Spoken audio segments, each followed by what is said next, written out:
Scram is a very complex system. We call it a factory in a cell because you can go all the way from essentially CAD to a finished product coming out of this cell between our three end effectors: our Electroimpact original Scram end effector, our pellet end effector, pellet extrusion, and our milling end effectors.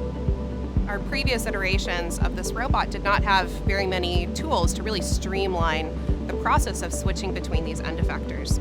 With the Numeric 1, we're able to use software units to really compartmentalize the code and to make switching between these end effectors a lot simpler. One of the wonderful things about the Siemens Numeric 1 is that we can pick up one of these end effectors and move it to a robot on the completely other side of the building. And by just copying over a single software unit, we're able to get right back up to baseline functionality.